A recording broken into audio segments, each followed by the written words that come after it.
साथियों नमस्कार, आप देख रहे हैं समय संवाद। मैं दीपक ब्रिजलाल दूसिया नैनीताल पहुंचा हूं और मैं कोशिश कर रहा हूं उन लोगों से मिलने की जो लोग आपको अक्सर सोशल मीडिया पर, यूट्यूब पर, फेसबुक पर नज़र आते हैं, यहाँ की खबरें दिखाते हुए, यहाँ के बारे में बताते हुए, नैनीताल से आपको जोड़े रखते हुए। उसी कड़ी में मैं पहुंचा हूँ आज। बॉम्बे का फैशन और नैनीताल का मौसम, ये आप उनकी हर वीडियो में एक लाइन सुनते होंगे। आप सही पहचान रहे हैं, रोहित वर्मा से मैं आज आपको मिलवाऊंगा। रोहित भाई, स्वागत है आपका सामने सवाल में। धन्यवाद धन्यवाद। आपकी एक टैग लाइन है जो हर वीडियो में हमें नजर आती है। हाँ जी। तो मैं वही अभी बात कर रहा था हमारे दर्शकों से। हाँ जी हाँ जी। आज तो बहुत मौसम खराब है नैनीताल में, कैसा लग रहा है? ठंड ज्यादा नहीं हो गई अचानक से? खैर ये तो वही बेसिक टैगलाइन के नैनीताल ये टैगलाइन बिल्कुल काम कर गई। और थोड़ी देर पहले बड़ी अच्छी धूप हो रही थी। सुबह बहुत अच्छा धूप था। हाँ। लेकिन 12 बजे के बाद अचानक से बादल घिराए हैं। बादल घिरा है, देखिए बारिश जैसा लग रहा है बिल्कुल। कभी मैं तो कुछ खैर हो सकता है। इनको संकट वाले बादल बोलता हूँ। जो पर्यटक घूमने आते हैं ना, चिंतित हो जाते हैं इन बादलों को देखकर। असल में फंस जाते हैं होटल में ना, फिर निकल नहीं पाते, जिनका उनका मकसद पूरा नहीं होता है घूमने के लिए। खैर, आप नैनीताल को इतने टाइम से कवर कर रहे हैं, आप बताते हैं लोगों को जो नैनीताल के हैं और जो दूर रहते हैं, वो जुड़े हुए हैं आपके वीडियो के माध्यम से। वो देखते हैं हर दिन नैनीताल। जैसे मैं देखता हूँ, मैं नैनीताल का हूँ, मैं हर दिन देखता हूँ कि नैनीताल में कहाँ बारिश हो रही है, कहाँ धूप है, कहाँ बादल है, कहाँ त्यौहार मना रहे हैं, कहाँ क्या हो रहा है। तो ये सब चीज़ें आप लोगों को जोड़े रखते हैं। कैसा लगता है? इतने सारे लोगों की उम्मीद है। आप हम लोग देखते हैं अभी तक वीडियो नहीं आया, कुछ हो रहा होता है तो। हाँ देखिए, ये तो खैर कहीं ना कहीं एक बड़ी रिस्पॉन्सिबिलिटी भी बन जाती है। क्यों काफी पर्यटक ऐसे हैं जो कि सिर्फ वीडियो के माध्यम से जुड़े हुए शहर घूमने आ रहे हैं, जुड़े हुए हैं। काफी लोग ऐसे हैं जो नैनीताल छोड़कर जा चुके हैं, लेकिन उनको इस शहर से कनेक्ट रहना है। बिल्कुल। तो वो कहीं ना कहीं मेरे वीडियोस के माध्यम से अपने आप को इसी शहर में पाते हैं। हाँ। और क्या है कि लाइक फॉर एग्जांपल कुछ लोग आ रहे हैं बहुत दूर से, फॉर एग्जांपल कन्याकुमारी से आ रहे हैं। जी। वो रेगुलर वीडियोस देख रहे हैं। जी। तो फर्स्ट टाइम जो लोग नैनीताल शहर आ रहे हैं, तो उनकी तो बहुत ज्यादा क्यूरियोसिटी रहती है कि कहाँ पर क्या चीजें हैं। हाँ। हम लोग इस दिन आएंगे। लोग अक्सर डरते हैं पहाड़ों में ट्रैवल करने से कि बारिश हो जाए, कहीं हम परेशान ना हो जाए, कोई लैंडस्लाइड ना हो जाए। तो वो जो खबरें हैं वो सही तरीके से पहुंचाना, तो कहीं ना कहीं एक बड़ी लोगों को इससे बड़ा फायदा मिलता है। मैं आपको बताऊं कि मतलब कैसा मौसम है तो अपने कपड़े की पैकिंग कैसे करनी है, वो सारी चीजें। लैंडस्लाइड है तो नहीं जाएंगे भाई, थोड़े टाइम रुक के जाएंगे। ये सब चीजें बड़ी फायदे देती हैं आपकी। जो लोग देखते हैं, जिनको जो आने के लिए प्लान कर रहे हैं ना, उनको इन सब चीजों से बड़ा फायदा होता है। तो आप सिर्फ शौक के लिए करते हैं, मजा आता है सब करने में, सच में लोगों तक आप कुछ पहुंचाना चाह रहे हैं? नहीं, शुरुआत तो खैर देखिए शौकिया तौर पर हुई थी कि चलिए लेट्स डू इट वाला था कि, और थिएटर बैकग्राउंड से हूँ तो अपने आप को इंगेज रखना। बिल्कुल। क्योंकि हर रोज थिएटर नहीं होता है, कभी 3 महीने बाद कोई प्ले हुआ, कभी 4 महीने बाद, या साल में एक बार हो रहा है। तो खुद को देखा जाए ये मेरा ट्रेनिंग का पार्ट है। तो मैंने वहां से उसी माइंडसेट से व्लॉगिंग शुरू करी थी। बट होते होते आज ऐसा हो गया है कि अगर व्लॉगिंग नहीं करता हूँ तो लगता है कि जैसे अनकंफर्टेबल सा लगता है कि आज कुछ हुआ नहीं है, कि जैसे आज खाना नहीं खाया तो पेट में लगता है ना यार आज भूख लग रही है। तो व्लॉगिंग भी एक ऐसा ही पार्ट बन गया लाइफ का। ठीक बात है। अच्छा, आपने बात की नाटक की, आपने मंचन की बात की। चेहरा तो माशाल्लाह राम जैसा है आपका, लेकिन किरदार रावण जैसा क्यों करते हैं आप? इसके पीछे खैर बहुत लंबी कहानी है। दरअसल अब तो खैर 8 साल हो गए हैं रामलीला में रावण का पात्र खेलते हुए। 8 साल पहले, 8-9 मतलब 11 साल पहले दरअसल हुआ ये था कि यहाँ सूखाताल आदर्श रामलीला कमेटी है जी, वहां पर मैं गया और मैंने बोला कि मैं रावण का पात्र खेलूंगा। तो आप लगा लीजिए 11 साल पहले और कैसा होगा मैं। बिल्कुल। तो वो सभी चौंक गए कि अरे यार मतलब रावण का पात्र, बेटा आप अभी नहीं, आप कोई छोटा पात्र खेलो, आप सुग्रीव खेलिए, आप जावंत खेलिए, और मतलब शुरुआती जो पात्र होते हैं, अभी तो ना ही आप रावण की तरह दिखते हैं, ना ही आपका व्यक्तित्व वैसा झलक रहा है रावण की तरह, तो ये अभी नहीं कर पाओगे। क्योंकि हर रामलीला में अक्सर होता ये है कि जो रावण का पात्र खेलता है कोई 20 साल से खेल रहा होता है, कोई 25 साल से, कोई 30 साल से, ये पूरे मतलब जहां जहां रामलीला खेली जाती है तो ऐसा ही है, अक्सर मैंने देखा है। तो वहां भी 15-20 साल से कोई रावण खेल ही रहे थे, तो उन्हें हटाना और एक ऐसे नए बच्चे को लेकर आना तो खैर असंभव ही जैसा था। तो 3 साल तक तो मैं कोशिश में ही रहा कि उन्होंने टाला मुझे कि नहीं अगले साल खेलिए, इस साल आप कुछ छोटा पात्र सीख लो। लो। हाँ, ठीक बात है। मैंने कहा नहीं, मैं खेलूंगा तो रावण खेलूंगा और मैं कोई पार्ट नहीं खेलूंगा। पर ऐसा क्योंकि रावण से इतना लगाव क्यों? वाई रावण? रावण वाय ऐसा नहीं है कि उसके मतलब व्यक्तित्व से मैं ज्यादा प्रभाव, मतलब मुझे इतना अटैचमेंट नहीं है, बट ये है कि वो जो कैरेक्टर है थोड़ा चैलेंजिंग है, मेरी छवि के विपरीत है बिल्कुल। तो उस चीज से मैं बहुत ज्यादा प्रभावित हुआ कि इनका ये तो करना चाहिए, क्योंकि अक्सर मुझे लगता है कि लोग बोलते हैं ना ये तू नहीं कर पाएगा, तो नहीं, वो करना है। तो एक बाल बुद्धि था उस वक्त और ज्यादा, मैंने नहीं करूंगा तो रावण करूंगा, वरना उन्होंने कहा राम भी है, आप कोशिश करिए। मैंने कहा नहीं, मैं खेल लूंगा प्रभु राम का किरदार, लेकिन मुझे खेलना रावण ही है। रावण ही है। और मैं हमारे दर्शकों को बताता हूँ, जो सुंदर सा चेहरा हमारे साथ है इस टाइम, ये असल में रामलीला में रावण का किरदार करने वाला व्यक्ति है। तो मतलब आप समझ रहे हैं कि चेहरा राम जैसा है लेकिन किरदार रावण का है। मैं यही बात आपको बता रहा था। अरे बाप रे, वो तो बहुत ही भयानक संघर्ष रहा। वो 3 साल तो मना करते रहे, फिर चौथे साल में उन्होंने कहा चलिए आप कोशिश करिए। मैंने गाया 3 महीने की। यहाँ पर कुमाऊनी रामलीला जो होती है, यहाँ पर गायन शैली में होती है। गायन शैली में होती है। अक्सर रामलीला जो डायलॉग्स में ज्यादा होती है, तो हमारे वहाँ है कि गायन बहुत ज्यादा प्रभाव रहता है। रागनीय, टिपिकल राग, जय जयवंती हो गया, भैरवी, मतलब ऐसे ऐसे जटिल राग होते हैं जो कि आमतौर पर लोग सिंगिंग में नहीं गाते हैं। नहीं गाते हैं। यहाँ की रामलीला थोड़ी जटिल है। तो मैंने 3 महीने प्रैक्टिस करी, खूब प्रैक्टिस करी, लेकिन वो आखिरी दम तक मेरा नाम के आगे ऑब्लिक जो खेल रहे थे उनका नाम लिखा था। कमेटी को बिल्कुल विश्वास नहीं था कि मैं खेलूंगा, मतलब खेल पाऊंगा। तो बहरहाल पहले दिन हुआ, दूसरे दिन हुआ, तो फिर उनकी जो छवि थी पिछले 20 साल से या 25 साल से, जो रावण की छवि वहां पर बनी हुई थी, वो उन सभी का भ्रम टूटा। और 10वें दिन उन्होंने कहा कि नहीं, रावण अगर होना चाहिए तो ऐसा ही होना चाहिए। उन्होंने उससे पहले रावण की छवि वैसी नहीं देखी थी जैसे मैं प्रेजेंट करता हूँ। तो अब 8 साल हो चुके हैं, अब मेरे अलावा वो रावण किसी को सोचते ही नहीं। अच्छा, तो वो जिनको हटाया था रावण की जगह से, वो कैसा करते थे? वो भी अच्छा करते थे। वो दरअसल तो वो नाराज नहीं हो गए? नहीं, नाराज नहीं है, वो बहुत ज्यादा सपोर्टिव हैं। वो आज भी बैक स्टेज काम करते हैं और बहुत ज्यादा सपोर्टिव हैं। वो कहते हैं नहीं यार तू अच्छा रावण खेलता है। ऐसा नहीं है कि जेलसी वाला नहीं रहा कि यार मुझे हटा दिया इन्हें रखा। तो उन्होंने कहा कि नहीं यार, खेला अच्छा खेला है और ऐसा ही होना चाहिए। नहीं, ये बड़ी अच्छी चीज है कि कोई जो सालों से काम कर रहा है तो अगली पीढ़ी को आगे लेकर। हाँ, वो एक गुड जेस्चर था उनका कि उन्होंने नहीं, अगली पीढ़ी को भी आना चाहिए। तो खैर अब तो अच्छा, अब एक पार्ट बन गया है वो किरदार भी।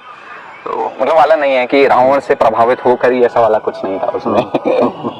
तो घर वाले मतलब घर वाले राजी थे कि आप जाके रावण का किरदार करें, रामलीला में काम करें, ये सब चीज के लिए घर से सपोर्ट मिलता है आपको? हाँ, नहीं, बचपन से ही हमारा नैनीताल जो है, देखिए यहाँ पर हम तो खैर यहाँ की मिट्टी में ही आर्टिस्ट है। बिल्कुल, कोई सिंगर होगा, कोई म्यूजिशियन होगा, कोई कुछ ना कुछ बचपन से ही रहता है। रामलीला में मैं अगर बात करूँ, जब मैं 6-7 साल का हूँ तो मैं बंदर बन रहा था। उसके बाद राक्षस भी बन रहा था, वही 6-7 साल में जो होते हैं रावण की सेना में राक्षस बनने। तो घर वालों को खैर पता ही था कि इस क्षेत्र में हल्का हल्का इसके रुझान है। फिर होते होते वो 10-12 साल बाद थोड़ा और सीरियस हुआ, फिर थिएटर में आया, रामलीला अलग हो गई, फिर थिएटर करने लगा शौकिया तौर पर। फिर होते होते 10 साल तल्लीनता से अच्छे से थिएटर करा और फिर राष्ट्रीय नाट्य विद्यालय दिल्ली, वहां भरा मैंने। 2 फाइनल वर्कशॉप तक गया, फिर कुछ कारणों से हुआ है कि नहीं हुआ। फिर सोचा था एक बार और भरते हैं। फिर हुआ ये कि फिर परिवार संभालने वाली कहीं बात आ जाती है ना, तो फिर ऐसा होता है कभी कभी, या तो आप अपने सपने देख लो या परिवार देख लो। बिल्कुल बिल्कुल। तो मैंने परिवार पहले चूज करा, ज्यादातर लोग यही वही। तो फिलहाल वो जो एज एन एक्टर था वो है, काम करता हूँ, अभी खूब करता हूँ, लेकिन उतना फुल काम नहीं करता हूँ जैसा करना चाहिए था। ये परिवार पहले है मेरा। बिल्कुल। आपने कई फिल्मों में भी काम किया है। हाँ। तो वो कैसी फिल्में आपकी रही, किस तरह से आपने? फिल्में देखिए, मैंने अभी रिसेंटली एक रफू चक्कर एक मूवी आई थी, वो जियो सिनेमा में है। तो उसमें सेकेंडरी जितने भी आर्टिस्ट होते हैं ना, तो फिलहाल सेकेंडरी आर्टिस्ट काफी काम करा है एज एन सेकेंडरी आर्टिस्ट। बाकी 1-2 फिल्में ऐसी करी हैं जो एज एन लीड आर्टिस्ट करी हैं, और एक कंजूसा नाम की मूवी है वो अभी पेंडिंग है। सौरभ शुक्ला जी के साथ काम करा है मैंने। उसमें अपार शक्ति जी हैं जो आयुष्मान खुराना है उनके भाई, उनके साथ काम करा है, वो भी पेंडिंग है, होप जल्दी आए वो भी। सब ईगरली वेट कर रहे हैं उसके लिए भी चीजें हैं। अच्छा, हमारी टीम बीच में ये बात कर रही थी कि आप मान लीजिए फिल्मों में अगर बहुत सक्सेस हो जाते हैं, हाँ। नैनीताल छोड़ देंगे? नहीं, नैनीताल ये शहर जो है ना, मतलब इस शहर से जो लोग दूर जा चुके हैं, आप अगर उनसे भी पूछेंगे ना यार आप 1 करोड़ रुपया ले लो, आप नैनीताल की छवि नहीं देखोगे, छोड़ दोगे, वो कहेंगे नहीं यार नहीं लेंगे। हाँ, ठीक वो चुपके चुपके से कहीं ना कहीं से इस शहर के प्रति, इस शहर का पता नहीं क्या आकर्षण है। वो जब हम इस शहर से दूर होता है ना, वो तब पता लगता ज्यादा होता है। मैं दिल्ली 1 साल जॉब करा तो तब मुझे पता लगा था कि नहीं, ये शहर में पता नहीं क्या जादू है। वो शायद हर शहर का हो सकता है, हाँ, सबका अपना अपना हाँ, होगा, लेकिन इस शहर का पता नहीं क्या, जो लोग इस शहर में घूमने भी आते हैं वो कहीं ना कहीं यहीं के होकर रह जाते हैं। मैंने इसी पर एक छोटा सा लाइन लिखा था, आई थिंक 1 साल हो गया, कि जो एक बार यहाँ आता है वो यहीं का होके रह जाता है। क्या बात? कि जो एक बार यहाँ आता है वो यहीं का होके रह जाता है। ये नैनीताल है मेरे दोस्त, ये मेरा घर है। क्या बात? तो ऐसा लिखा था और कहीं ना कहीं वो रियल भी है। अक्सर लोग कमेंट करते हैं कि यार नहीं यार हमें यहाँ बसना है, हमें घर दिला दो। ये बड़ी लोगों की डिमांड होती है, घर दिला दो यार। तो मैं उनसे खैर मना ही करता हूँ कि आप इस शहर में मत रहिए, आप दूर से देखिए, क्योंकि देखिए शहर की देखो कैपेसिटी कम ही है और पता नहीं फॉर फ्यूचर इसका क्या अस्तित्व रहेगा। तो मेरे को ये भी आपसे पूछना था, आप तो इतने टाइम से इसको कवर कर रहे हैं, इतना डीपली आप देखते हैं चीजों हाँ। को। मैं जो देख पा रहा हूँ, मुझे लग रहा है कि इसके साथ इनजस्टिस हो रहा है इस शहर के साथ।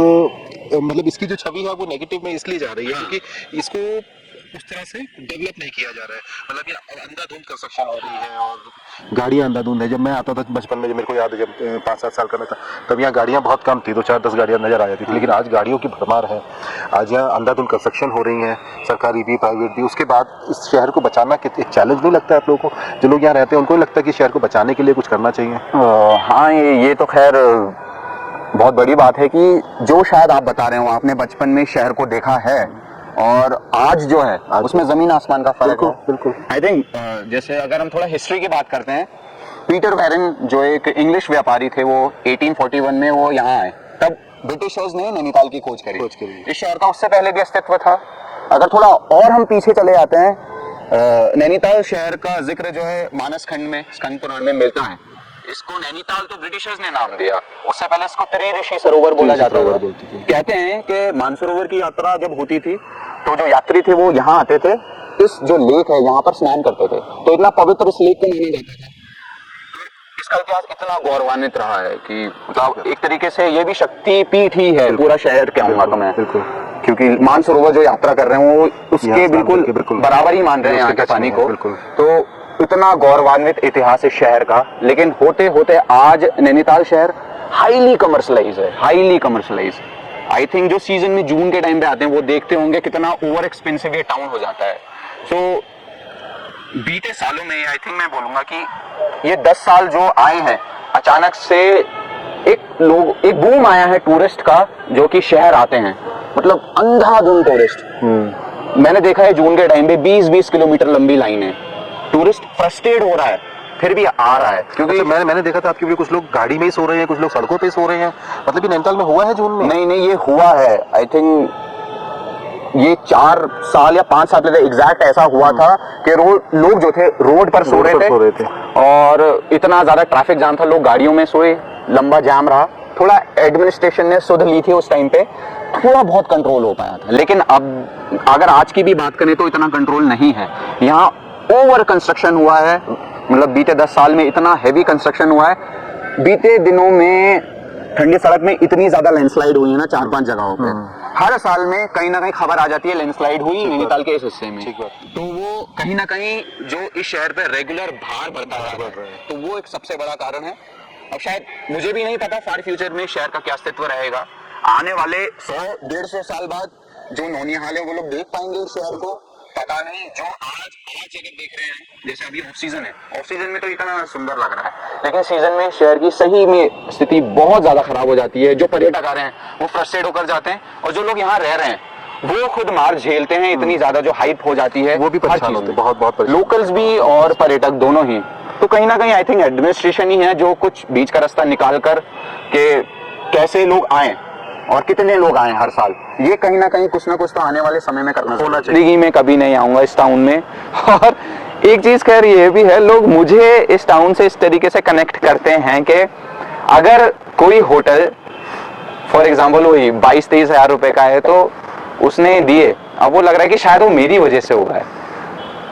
वो मेरे तक, मुझे अभी तक क्लियर नहीं हो पा रहा है कि यार देखिए मैं एक बेसिक वीडियो तो बनाता हूँ टाउन की और बेसिक इन्फॉर्मेशन देता हूँ, अगर आपके साथ कोई ठगी हो गई है इसमें मैं कैसे जिम्मेदार हो सकता हूँ? ठीक बात है। अगर किसी होटलियर ने आपसे ठगी करी है ना, तो आप पूरा फ्रस्ट्रेशन मुझे कि इसके वजह से हुआ, तुमने बताया था, हम आए तुम्हारी वजह से और 22,000 रुपए हमसे लूट लिए गए तुम्हारी वजह से।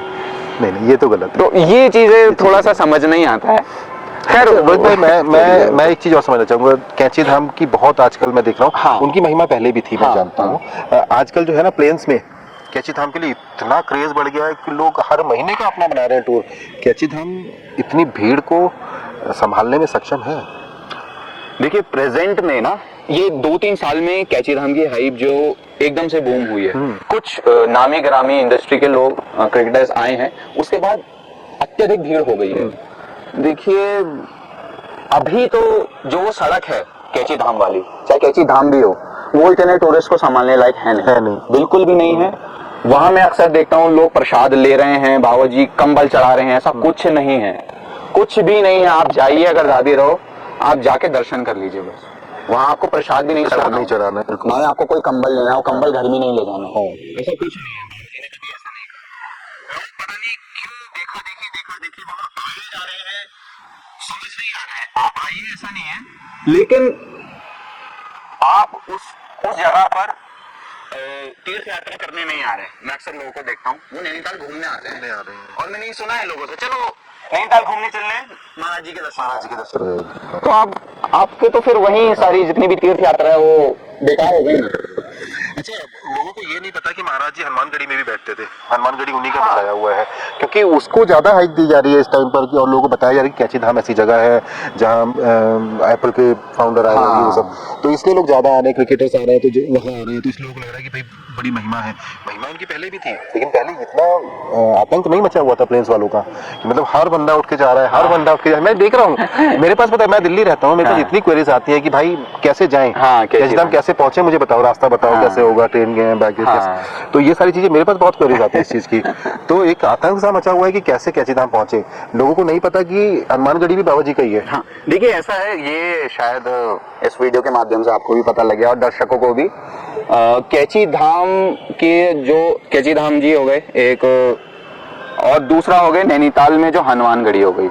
जैसे होता है ना, हम वैष्णो देवी जाते हैं और वहां दर्शन करते हैं अपने भैरव बाबा जी के, तो तब यात्रा सफल मानी जाती है। तो ये चीज एग्जैक्ट ऐसे ही है। आपको अगर कैची धाम आना है, लोग 99% लोग यही करते हैं, कैची धाम आते हैं, दर्शन करें, वापस चले जाते हैं। लेकिन जो असल है, अगर आपको कैची धाम संपूर्ण दर्शन करना है तो आप कैची धाम जाइए, उसके बाद आप हनुमानगढ़ी दर्शन करिए, तो आपकी यात्रा पूरी मानी जाती है। ये चीज है।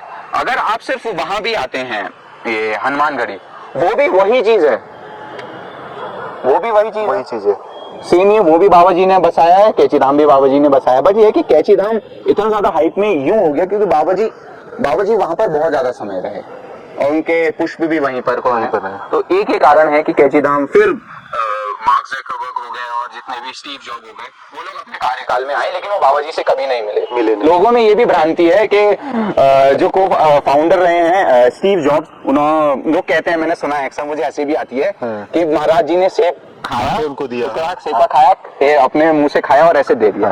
तो जब ज़करबर्ग या स्टीव जॉब जब आए तो बाबा जी नहीं थे, वो जा चुके थे। तो ये भी बड़ी भ्रांति है। सोशल मीडिया के माध्यम से ये चीजें ना फैलाई जा रही है, ऐसा हुआ है। गलत चीज है, सोशल मीडिया के माध्यम से बहुत ज्यादा महाराज जी के बारे में फैलाई जाती है, मैं अक्सर देखता रहता हूँ। आप सोशल मीडिया पे ज्यादा भरोसा ना करें।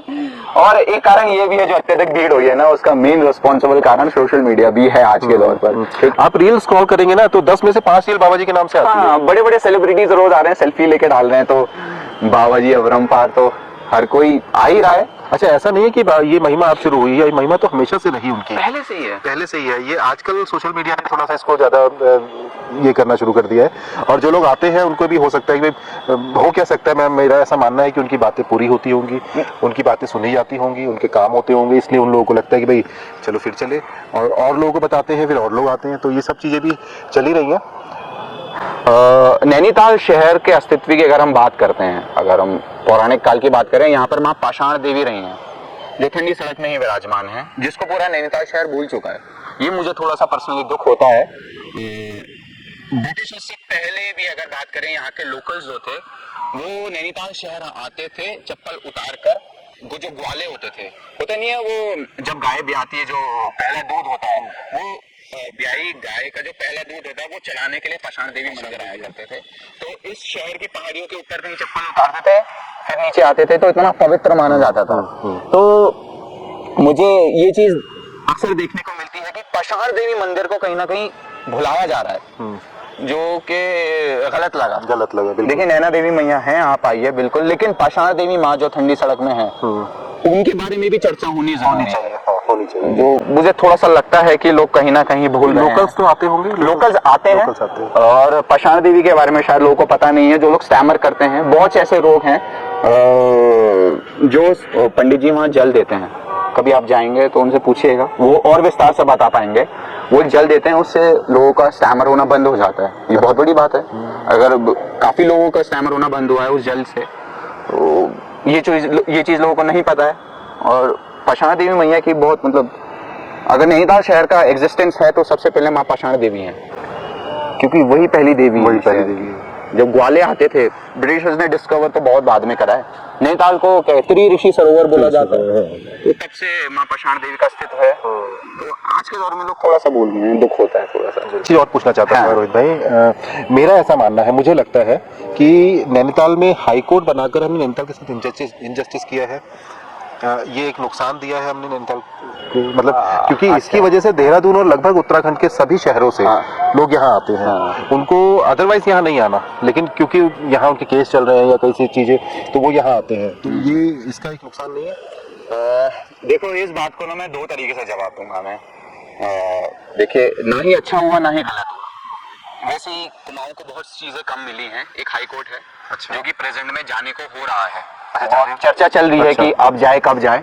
अभी बीच में तो बहुत जोर पकड़ लिया था कि जाने ही वाला है, हाई कोर्ट यहाँ से शिफ्ट हो जाएगा। हाई कोर्ट है तो रूल्स एंड रेगुलेशन टाउन में थोड़े बचे हुए हैं। रोहित भाई, बहुत बहुत शुक्रिया आपका हमारे साथ जुड़ने के लिए, हमारे दर्शकों के लिए समय देने के लिए बहुत बहुत शुक्रिया आपका। धन्यवाद, बहुत धन्यवाद। तो ये थे रोहित वर्मा, जिनको हम हर दिन देखते हैं, और इनके कुछ फिक्स डायलॉग है, वो इनकी वीडियो में जरूर देखें। मैं लिंक डिस्क्रिप्शन बॉक्स में आपको दूंगा। सब्सक्राइब करें और समझें कि नैनीताल क्या है। असल में नैनीताल हम लोग सिर्फ एक पहाड़ समझते हैं, एक हिल स्टेशन समझते हैं। ये केवल हिल स्टेशन मात्र नहीं है। नैनीताल अपने आप में एक पौराणिक महत्व रखता है। ये केवल एक हिल स्टेशन लोग समझकर जो आते हैं, और जो मैं उनको भी कहूँगा, जो लोग यहाँ गंदगी फैलाते हैं, वो लोग जो यहाँ का माहौल खराब करते हैं, बाहर से आए हुए लोग, वो भी देखें इनके वीडियो के माध्यम से कि असल में नैनीताल है क्या। नैनीताल से दीपक पेशवाल दूसरे के साथ कैमरा मैन आकाश।